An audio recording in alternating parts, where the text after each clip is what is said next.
Praise the Lord. Praise the Lord. Praise the Lord. நல்லா இருக்கீங்களா? Very good.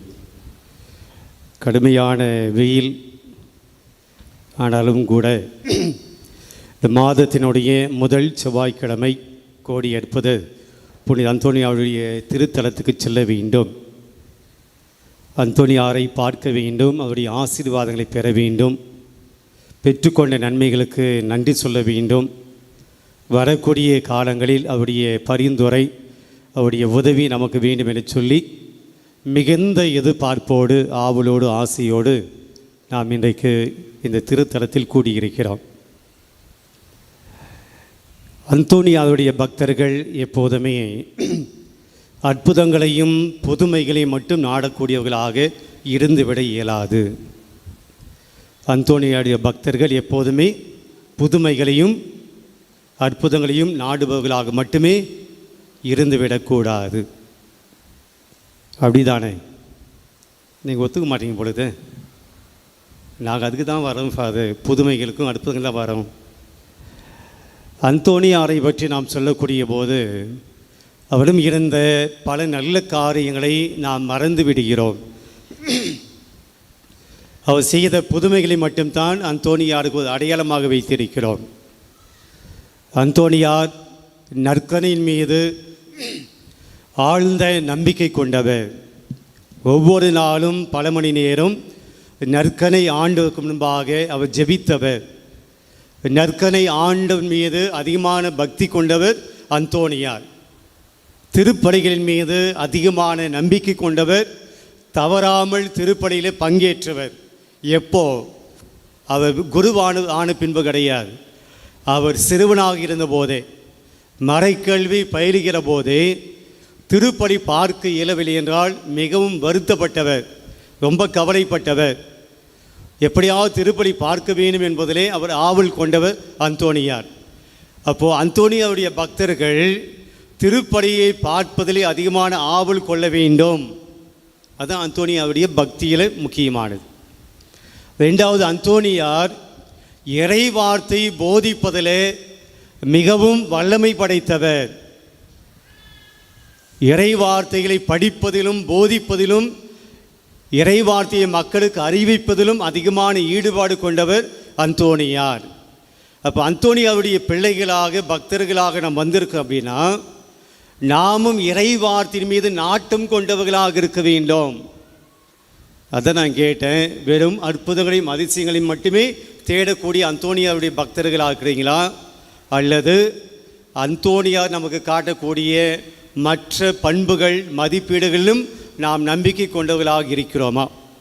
அப்படி என்றால் இன்றைக்கு இறை வார்த்தையை கேட்கக்கூடியவர்களாகவும் நாம் இருக்க வேண்டும். இறை வார்த்தை வழிபாட்டை, இறை வார்த்தைக்கு நாம் செவிமடுத்திருக்கிறோம். இறை வார்த்தையை பகிர்ந்தளிக்கக்கூடிய இந்த காலின் நிகழ்வுக்கு வந்திருக்கிறோம். பிரியமானவர்களே, இன்றைக்கு நாம் வாசித்த முதல் வாசகத்தை இன்றைக்கு நம்முடைய சிந்தனைக்காக நாம் எடுத்துக்கொள்ளலாம் அப்படின்னு நான் நினைக்கிறேன். இன்றைக்கு முதல் வாசகமானது திருத்தூதர் பணிகள் 14ஆம் அதிகாரம் 19 முதல் 28 முடிய இறை வார்த்தைகளை வாசித்தோம். என்ன நடந்தது என்பதை பார்க்குறதுக்கு முன்னாடி இந்த 14ஆம் அதிகாரத்துக்கு முன்னாடி இருக்கக்கூடிய 13ஆம் அதிகாரத்தில் இருந்து இந்த பவுலும் பர்னபாவும் என்னென்ன செஞ்சுட்டு வந்தாங்க என்பதை பார்த்தோம் என்றால் இன்றைய வாசகம், நாம் படித்த முதல் வாசகம் இன்னும் நமக்கு ரொம்ப மீனிங்ஃபுல்லாக இருக்கும், ரொம்ப அர்த்தம் உள்ளதாக இருக்கும். விவிலியம் வைத்திருக்கிறவர்கள் நீங்கள் எடுத்துக்கொள்ளுங்கள். திருத்தூதர் பணிகள் 13ஆம் அதிகாரம், இன்றைக்கி வாசித்த வாசகனுடைய முதல் அதிகாரம். இன்றைக்கி 14 படிச்சிருக்கும், 13ஆம் அதிகாரம். அந்த 13ஆம் அதிகாரத்தில் 2வது 3வது இறை வார்த்தையை நாம் வாசிப்போம். 2வது மற்றும் 3வது இறை வார்த்தை. அவர்கள் நோன்பிருந்து ஆண்டவரை வழிபடும் போது தூய ஆவியார் அவர்களிடம், பர்னபாவையும் சவுலையும் ஒரு தனிப்பட்ட பணிக்கென நான் அழைத்திருக்கிறேன். முதல்ல இந்த பகுதி என்ன அப்படின்னா, திருத்தூதர்கள் இருக்கிறார்கள், திருத்தூதர்களோடு சில சீடர்களும் இருக்கிறாங்க. அந்த சீடர்கள் 2 பேர் தான் யார் அப்படின்னா பர்னபாவும் சவுலும் அல்லது பவுலும். இவங்க 2 பேர் இருக்கிறாங்க. இந்த சீடர்களிடம் அல்லது அப்போஸ்தலர்களிடம் ஆண்டவர் இப்படி சொல்கிறார், அவர்கள் நோன்பிருந்து ஆண்டவரை வழிபடுகிற போது, யார் அப்போஸ்தலர்கள் நோன்பிருந்து ஆண்டவரிடம் ஜெபிக்கிற போது, பிரார்த்தனை செய்கிற போது, தூய ஆவியார் அப்போஸ்தலர்கிட்ட பர்னபாவையும் சவுலையும் ஒரு தனிப்பட்ட பணிக்காக ஒதுக்கி வைங்க என்று கட்டளையிடுகிறார். அடுத்து, அந்த பணிக்காக அவர்களை ஒதுக்கி வையுங்கள் என்று கூறினார். அவர்கள் நோன்பிருந்து இறைவனிடம் வேண்டினார்கள். தங்கள் கைகளை அவ்விருவர் மீது வைத்து திருப்பணியில் அமர்த்தி அவர்களை அனுப்பி வைத்தார்கள். இப்போ அந்த மற்ற சீடர்களிருந்து இந்த 2 பேரை தனியாக ஒதுக்கி அப்போஸ்தலர் தலைமையில கையை வச்சு ஜெபித்து அபிஷேகம் செய்து ஒரு தனிப்பட்ட பணிக்காக இந்த 2 பேரை நியமித்தார்கள். யார் இந்த 2 பேர்? பர்னபாவும் சவுலும். இப்போ அவங்க 2 பேரும் அந்த தனியாக ஒரு பணிக்காக ஒதுக்கி வச்சாங்க இல்லையா? என்ன பணி அப்படின்னா, அவங்க 2 பேரும் கடவுளுடைய வார்த்தை அறிவிக்கக்கூடிய பணி, கடவுளுடைய நற்செய்தி அறிவிக்க வேண்டிய பணி தான் அந்த பணி. இப்போது அந்த 2 பேர் முதல்ல ஆண்டவருடைய வார்த்தை அறிவிக்க எங்கே போகிறாங்க அப்படின்னா, சைப்ரஸ் என்கின்ற ஒரு இடத்துக்கு போகிறாங்க. இந்த சைப்ரஸ் என்ற இடத்துக்கு போகிற போது அங்கே பவுலும் பர்னபாவும் ஒரு புதுமையை செய்கிறாங்க. அங்கே சைப்ரஸில் கடவுளுடைய நற்செய்தியை போதிக்கிற போது சில பேர் அவர்கள் நம்பிக்கை கொள்கிறார்கள், சில பேர் இவங்க சொன்னதை ஏற்றுக்கலை. 2 குரூப்பாக பிரிஞ்சாங்க. பர்னபாவையும் பவுலையும் நம்பக்கூடியவங்க ஒரு குழுவினர், பர்னபாவையும் பவுலையும் நம்பாதவங்க ஒரு குழுவினர். இப்போ இவங்க என்ன செய்கிறாங்க? பவுலையும் பர்னபாவையும் அங்கிருந்து சைப்ரஸிலிருந்து அவர்கள் விரட்டுகிறார்கள். கல்லால் அடிக்க வேண்டும் என்று அவர்கள் தீர்மானம் செய்கிறார்கள். அவங்க திட்டம் போகிறாங்க. இதை அறிந்த பவுலும் பர்னபாவும் அங்கிருந்து அவர்கள் எங்கே வருகிறார்கள் என்றால் அந்தியோக்கியா என்கிற நகருக்கு வருகிறார்கள். எங்கிருந்து? சைப்ரஸிலிருந்து அந்தியோக்கு வருகிறார்கள். அந்தியோக்கியா வந்து அங்கே ஒரு புதுமையை செய்கிறாங்க. அங்கே புதுமையை செய்து ஆண்டவருடைய இந்த நற்செய்தியை அவர்கள் அறிவிக்கிறார்கள். படை ஏற்பாட்டுடைய நிகழ்வுகளை எல்லாம் சொல்லி அவங்க அறிவிக்கிறார்கள். அங்கே என்ன ஆகுது அப்படின்னு சொன்னால், அங்கேயும் சவுலையும் பர்னபாவையும் அவர்கள் தாக்குகிறார்கள். சரி, அங்கிருந்து இந்த பர்னபாவும் பவுலும் எங்கே போகிறாங்க? அந்தியோக்கியாவிலிருந்து இக்கோனியா என்கின்ற பகுதிக்கு போகிறாங்க. இக்கோனியா அங்கே போயிட்டு ஆண்டவருடைய நற்செய்தியை அறிவிக்கிறாங்க. அங்கே நற்செய்தியை அறிவிக்கிற போது அங்கேயும் இக்கோனியா பகுதியில் பவுலை பிடிக்காதவங்க, பர்னபாவை பிடிக்காதவங்க, ஆண்டவருடைய நற்செய்தி பிடிக்காதவங்க அந்த 2 பேரையும் தாக்குகிறார்கள். மீண்டும் அங்கிருந்து அவர் எங்கே வருகிறார்? அந்தியோக்கா வருகிறார்.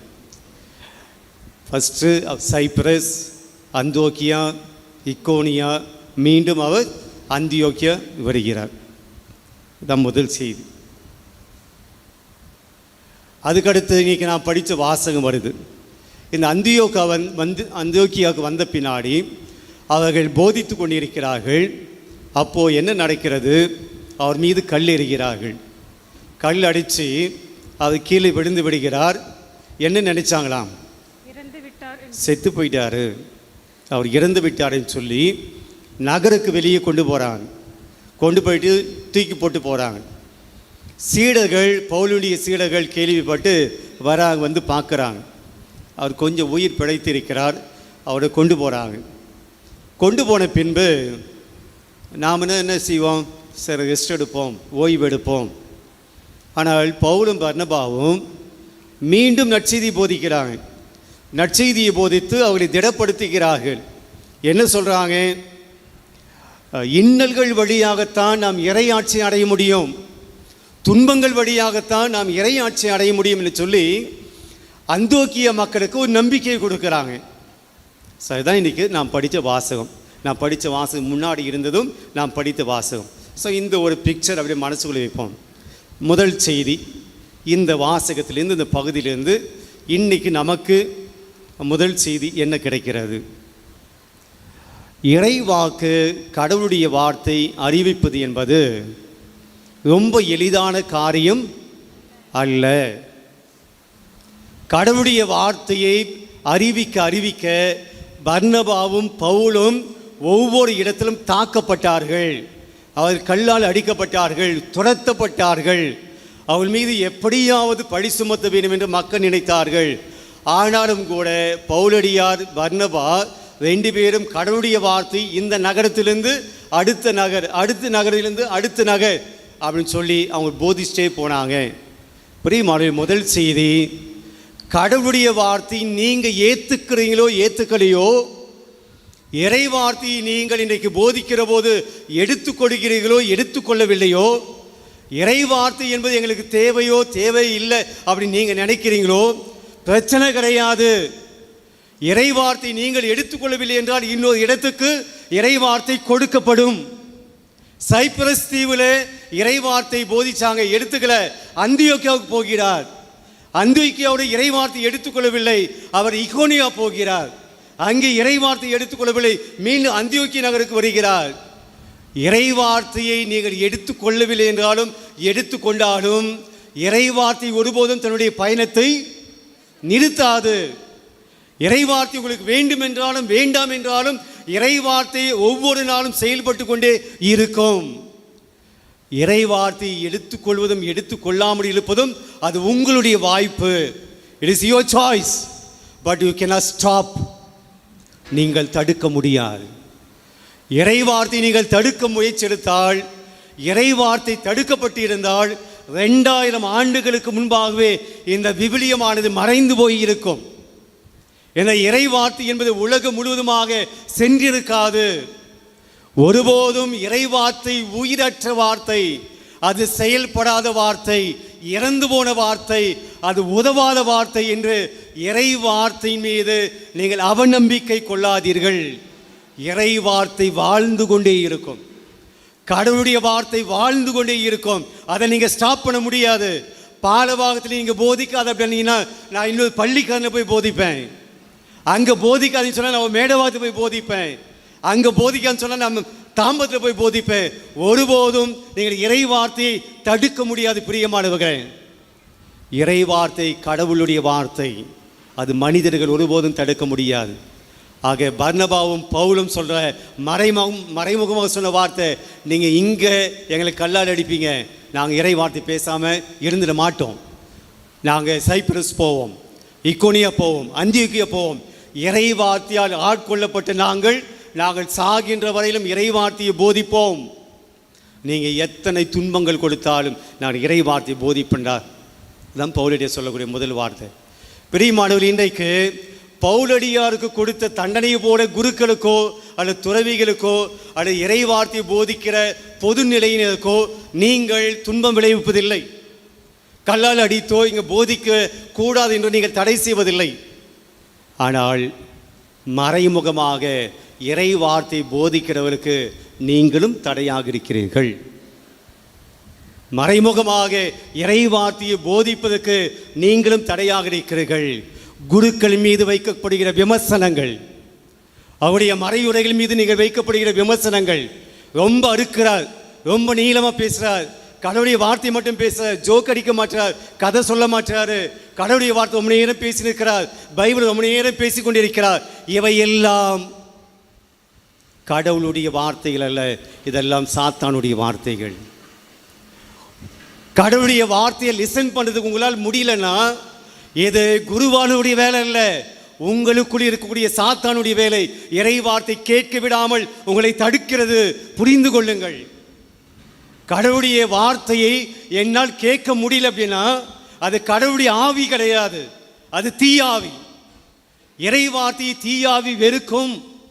இறை வார்த்தை பேசுபவர்களை தீயாவி தடுக்கும். அது தொந்தரவு கொடுக்கும். ஏதாவது ஒரு விதத்தில் அவருடைய வாயை மூட வைக்கும். பிரியமானவர்களே, மறைவுரை எல்லாமே பயங்கரமாக பவுலடியாரை போல இயேசை போல கொடுக்க முடியாது. ஆனால் ஒவ்வொரு குருவானவரும் அவருடைய இயல்புக்கு ஏற்றாற் போல, அவருடைய டேலண்ட்டுக்கு ஏற்றாற் போல, இறைவன் அவர்களை தூண்டுவது போல அவர்கள் மறைவுரையாற்றுகிற போது எத்தனை கமெண்ட்ஸ் அடிக்கிறோம்? இறைவார்த்தை வாதிக்கிற போது எத்தனை ஃபோனை நோண்டிட்டு இருக்கிறோம்? இதெல்லாம் மறைமுகமாக நீங்கள் இறைவார்த்தையை தடுக்கக்கூடிய பணியை செய்து கொண்டிருக்கிறீர்கள். இறைவார்த்தை போதிக்கிறவருக்கு மன உளைச்சலை கொடுத்து கொண்டிருக்கிறீர்கள். இறைவார்த்தை போதிக்கக்கூடிய ஆர்வத்தை கெடுத்து கொண்டிருக்கிறீர்கள். பிரியமானவர்களே, ஒருபோதும் இறைவார்த்தை போதிப்பதற்கு தடையாக இருந்து விடாதீர்கள். இறைவார்த்தை போதிப்பதற்கு தடையாக இருந்து விடாதீர்கள். அப்படி தடுத்தவங்க பல 100 பேர், பல 1000 பேர். ஆனால் இன்றளவும் இந்த விவிலியம் இருக்கிறது. நீங்க போகலாம், நாம் மடிந்து போகலாம், நாம் அனைவருமே மடிந்து போகலாம். ஆனால் இந்த இறைவார்த்தை ஒருபோதும் மடியாது. இதை பேசுவதற்கு குருக்கள் வருவார்கள், இதை பேசுவதற்கு துறவிகள் வருவார்கள், இதை பேசுவதற்கு பொதுநிலை நீங்கள் வருவார்கள், உங்களைப் போல மற்றவர்கள் வருவார்கள். நீங்கள் ஒருபோதும் இந்த இறைவார்த்தையை தடுத்திட முடியாது பிரியமானவர்களே. ஆனால் இந்த இறைவார்த்தை எத்தனை பேர் நம்ம தெரிஞ்சு வச்சிருக்கிறோம்? இறைவார்த்தையின் வழியாக எத்தனை பேர் பயனடைகிறோம்? இதை நாம் யோசிக்க வேண்டிய கேள்வி. இந்த இறைவார்த்தை உயிர் உள்ளது, வல்லமையுள்ளது. இதை நீங்கள் உங்கள் முயற்சியால் தடுத்திட முடியாது. இதை ஒருபோதும் நீங்கள் தடுத்து நிற்பாட்ட முடியாது. இது முதல் செய்தி. அதனால் பர்னபாவை தடுத்தாங்க, சவுலை தடுத்தாங்க. அவர் இங்கே என்னடா, நான் அங்கே போய் போதிப்பேன்டா, அங்கே கல்லால் அடிக்கிறியா, நான் அங்கே போய் போதிப்பேன், அங்கேயும் வரியா, நான் மீண்டும் அந்தியோக்கியா வரேன். நீ ஒருபோதும் என் போதனையே, கடவுளுடைய போதனையே தடுக்க முடியாது. இது முதல் செய்தியாக இருக்கிறது. நாம் எந்த விதத்திலேயாவது இறை வார்த்தையை போதிக்கிறது. ஃபாதர்ஸ் மட்டும் இல்லை, குருக்கள், துறவி மட்டும் இல்லை. நம்ம குடும்பத்தில் பைபிள் படித்தா கேலி பண்ணுறது, அம்மா பைபிள் படித்தா பிள்ளைங்க கேலி பண்ணுறது, அப்பா பைபிள் படித்தா பிள்ளைங்க கேலி பண்ணுறது. எப்போ பார்த்தாலும் பைபிள் படிக்கிற, எப்போ பார்த்தாலும் இறை வார்த்தை படிச்சுன்னு இருக்கிற, எப்போ பார்த்தாலும் ஜெபம் பண்ணுற பிள்ளைகள், இன்றைய பிள்ளைகள். சாத்தான் உங்களுக்குள் இருக்கிறார். இறை வார்த்தையை படிப்பதை, அப்பா அம்மா படிப்பதை பிள்ளை நீ கேலி பண்ணுற, அதை அவமானப்படுத்துகிற, எள்ளி நகையாடுற அப்படின்னா உனக்குள்ளே என்ன இருக்கிறது என்பதை அறிந்து கொள்ள வேண்டும் பிரியமானவர்களே. அப்போ 2வது செய்திக்கு, இன்னைக்கு இறை வார்த்தை எப்போதுமே எதிர்ப்பு உண்டு. இறை வார்த்தைக்கு எப்போதுமே எதிர்ப்பு இருக்கிறது. ரொம்ப ஈஸியெல்லாம் போதிக்க முடியாது, ரொம்ப எளிதாலும் போதிக்க முடியாது. இறை வார்த்தை போதிக்கிற இடங்களில் நிச்சயம் எதிர்பார்ப்பு உண்டு. ஒருவேளை இன்றைய நாட்களில் நாம் இருக்கக்கூடிய பகுதியில் இறை வார்த்தைக்கு அந்தளவு பெரிய எதிர்ப்பு இல்லாமல் இருக்கலாம். ஆனால் உலகத்தில் இருக்க எல்லா இடத்துலையும் அமைதியான சூழல் இல்லை. கடவுளை பற்றி போதிக்கிறவங்களுக்கு நிறைய துன்பங்கள். ஃபாதர்லாம் ஆப்பிரிக்கா நாட்டில் இருந்தார். எத்தனை துன்பங்கள், எத்தனை கஷ்டங்கள் மத்தியில் இறை வார்த்தை போதிக்கிறாங்க அவங்களுக்கு தெரியும். அப்படிப்பட்ட நாடுகள் சென்றால் தெரியும். இறை வார்த்தைக்கு இன்றும் எதிர்ப்பு உண்டு பிரியமானவர்களே. அந்த எதிர்ப்பின் மத்தியில் தான் இன்றைக்கு இறை வார்த்தை போதிக்கப்படுகிறது.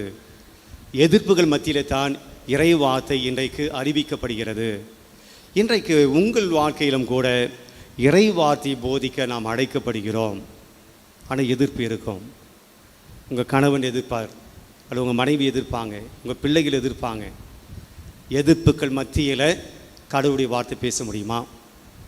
நீங்கள் என்ன போல இங்கே மைக்கில் நின்று பேசணும் அவசியம் கிடையாது. அதுக்குண்டான வாய்ப்பும் உங்களுக்கு இல்லாமல் இருக்கலாம். ஆனால் இன்றைக்கி நம்முடைய அன்பியங்கள் இருக்கின்றன, பக்த சபைகள் இருக்கின்றன, பங்குகளில் பல விதமான குழுக்கள் இருக்கின்றன.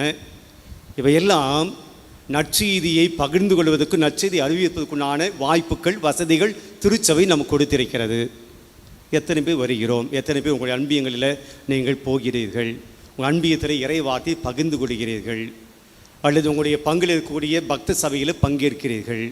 அல்லது உங்களுடைய பங்கில் இருக்கக்கூடிய ஆலய குழுக்களில் பங்கேற்று இறை வார்த்தையை நீங்கள் போதிப்பதற்கு முயற்சி எடுக்கிறீர்கள்?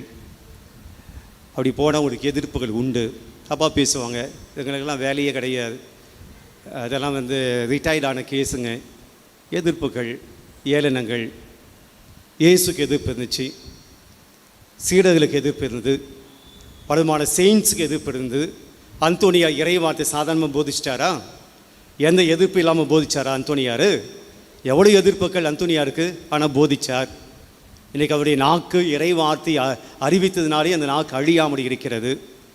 ஆக இறை வார்த்தையை போதிப்பது என்பது எளிமையான காரியம் அல்ல, ஒரு சவாலான காரியம். நமக்கு கிடைத்த சூழ்நிலையில் இறை வார்த்தையை போதிக்க நாம் எப்படி முயற்சிக்கிறோம், இது ரெண்டாவது. இறுதியாக இதுதான் ரொம்ப முக்கியமான ஒரு பாயிண்ட்டாக நான் பார்க்குறேன். மீண்டும் சைப்ரஸ்க்கு வந்தாங்க, அங்கே கல்லால் அடிக்க திட்டமிட்டாங்க, அந்தியோக்கியா போனாங்க. அங்கேயும் அவருக்கு எதிர்ப்பு வந்துச்சு. அவர் இக்கோனியா போனாங்க. அந்தியோக்கியாவில் இருந்தோம், இந்த சைப்ரஸில் இருந்தோம், இக்கோனியாவில் இருந்தோம். அவர்கள் மீண்டும் ஒன்றா சேர்ந்து அந்தியோக பவுலடியா வருகிறார். இவங்க எல்லாம் ஒன்றா சேர்ந்து அந்தியோக்கியாவில் பவுலை தாக்குறாங்க, கல்லால் அடித்தாங்க. சாவர போல இருந்த நிலைமைக்கு அடித்து அவரை ஒன்றும் இல்லாமல் ஆக்கிட்டாங்க. அவளை எதிர்ப்புகள். ஆனால் அவர் மீண்டும் நல்லா ஆயிட்டு அவர் என்ன பண்ணார் அப்படின்னா, அதே அந்தோக்கிய நகரில் எங்கே கல்லால் அடிக்கப்பட்டாரோ, எங்கே அவருக்கு எதிர்ப்பு இருந்துச்சோ அங்கே போயிட்டு கிறிஸ்தவ மக்களையெல்லாம் ஒன்றா கூப்பிட்டு சொல்கிறாரு, இந்த எதிர்ப்புகள்லாம் வரும், இந்த இன்னல்கள் எல்லாம் வரும், நம்பிக்கையோடு இருங்க, இன்னல்கள் மத்தியிலே தான் இறையாட்சி காண முடியும் என்று ஊக்கம் அளிக்கிறார், உற்சாகத்தை கொடுக்கிறார்.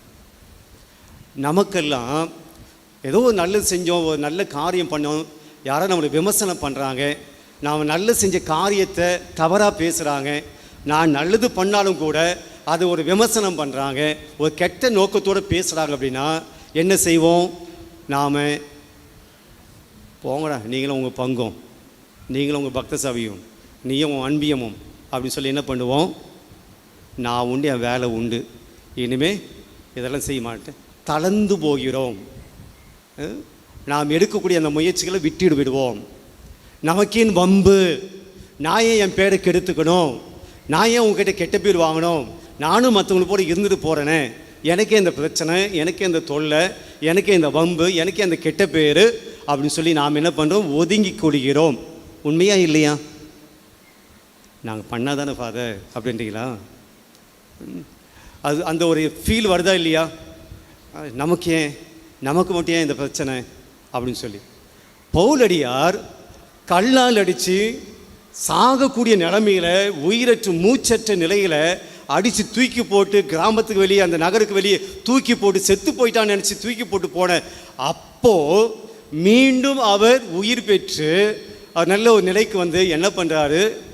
போயிட்டு சொல்கிறாரு, துன்பம்லாம் இருக்கும், ஆனால் நம்ம நற்செய்தி போதிக்கணும், இந்த கஷ்டம் வரும், நம்பிக்கையோடு இருங்க, தைரியமாக இருங்க அப்படின்னு சொல்லி அடி வாங்கின ஆள், அவமானப்படுத்தப்பட்ட அந்த ஆள் போயிட்டு அடுத்தவங்களுக்கு நம்பிக்கை கொடுக்குற பிரியமானவர்களே. இதுதான் பவுலடியாருடைய மிகப்பெரிய ஒரு துணிச்சல். இன்றைக்கு இந்த மனசு நமக்கு வேண்டும், தைரியம் வேண்டும்.